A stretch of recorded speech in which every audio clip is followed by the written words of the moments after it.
Greetings, YouTube. Last week I talked about Deadpool 2 and one of the villains therein, and how you could potentially take that villain out. And I have not yet seen the responses to that video. This video is being filmed before that one goes live.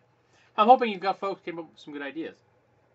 Now, it got me thinking about the use of force fields, because I mentioned Sue Storm and her use of force fields in that video, and Sue Storm's force fields are kind of interesting, as are pretty much all force fields in science fiction, or science fantasy, depends on how broad you want to get on that.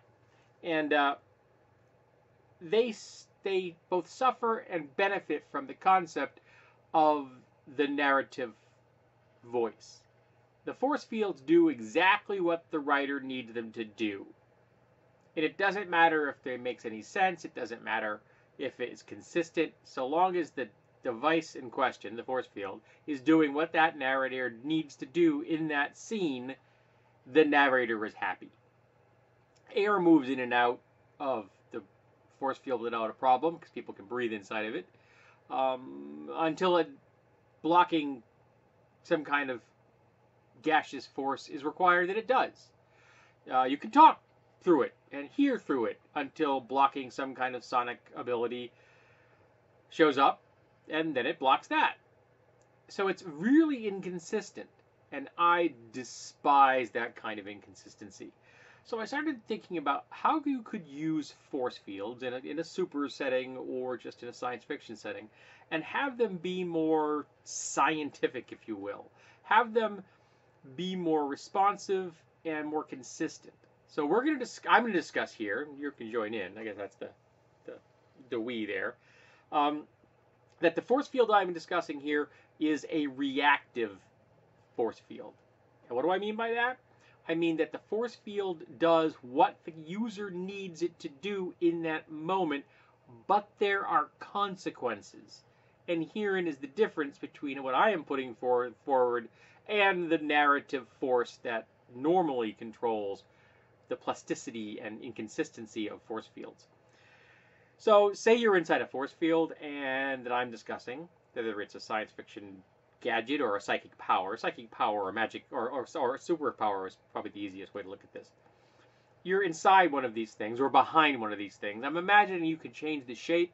You could make it an umbrella shape to protect you from falling objects. You could make it a wall to protect yourself in one direction while there's still egress or access to things behind you.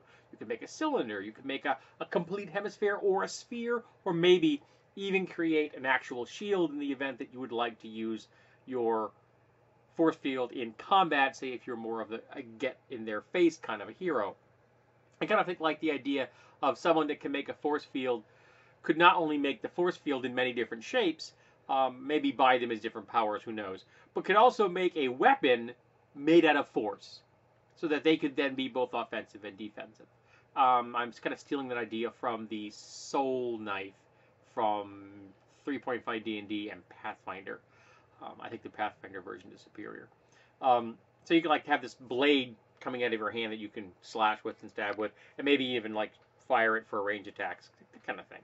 So I think there's a lot of fun ideas here.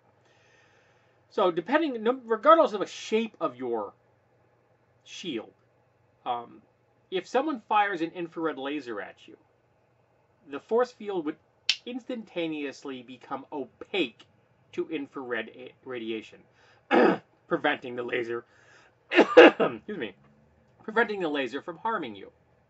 Excellent. And if you're a human, you're not going to notice that.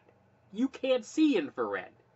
So the fact that the shield or the force field or the dome, whatever shape it is blocking an infrared laser has no effect on your ability to perceive the world around you. And that is all that force field is doing in that moment, because that's what it's being required to do.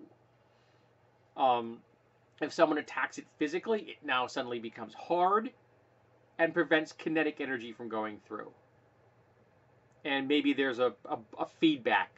So the more you force against it, the harder it becomes, and maybe there's a limit.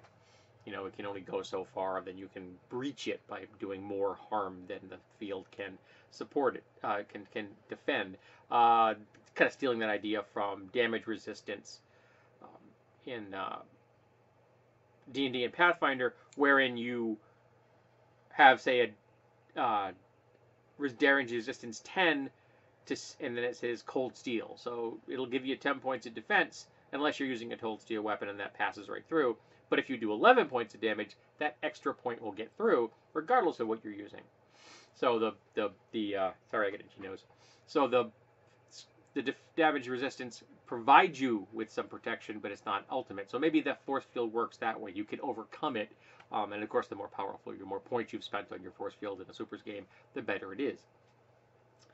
But say now you are attacked by sound. The claw, siren, were good examples. Boom! And your force field now protects you from sonic harm. It also means you cannot hear through it, and nor can you speak through it. Hence the consequence. And if somebody hits you with a really powerful weapon, like some Omni Beam, which sounds something right out of the DC universe, like the New Gods or something,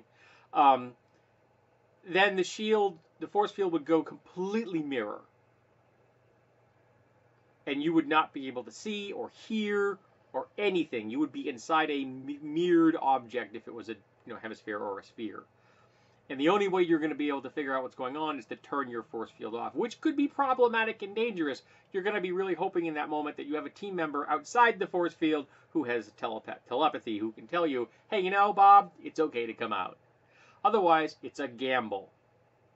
Are you still under assault and you turn it off and suddenly you're going to get vaporized? Or is it safe to turn it off? These are the kind of consequences that I'm putting forth. This field can do a lot of stuff, but you're going to have to put up with the fact that it's no longer going to allow you to perceive things through it that it's defending from. But you could also just tune it to, like, say, block ordinary sunlight. Say you could literally use it as a parasol to keep the sun off of you.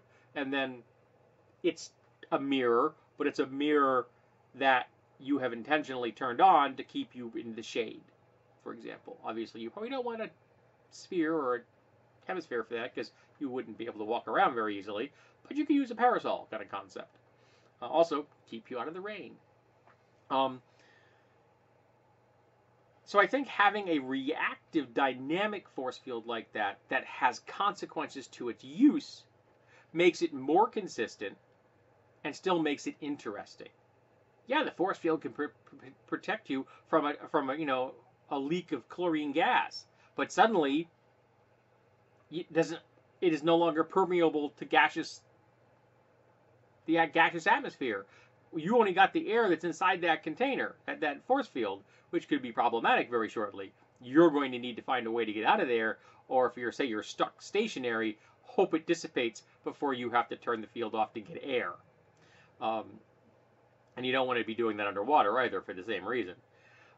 Maybe a high-level person could figure out they plan to spend the points to allow more subtle control, say, for example, allowing a force field underwater to allow oxygen through, but not the water itself. Or you could be selective about it at higher levels and more power points, be selective about what kinds of gases are blocked and which are allowed.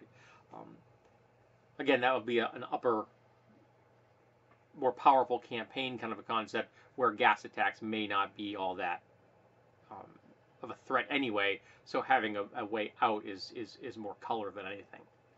So let's talk about how force fields traditionally are used in superhero universes and how you might possibly use them. Do you think that my concepts of a reactive force field with consequences makes any kind of sense?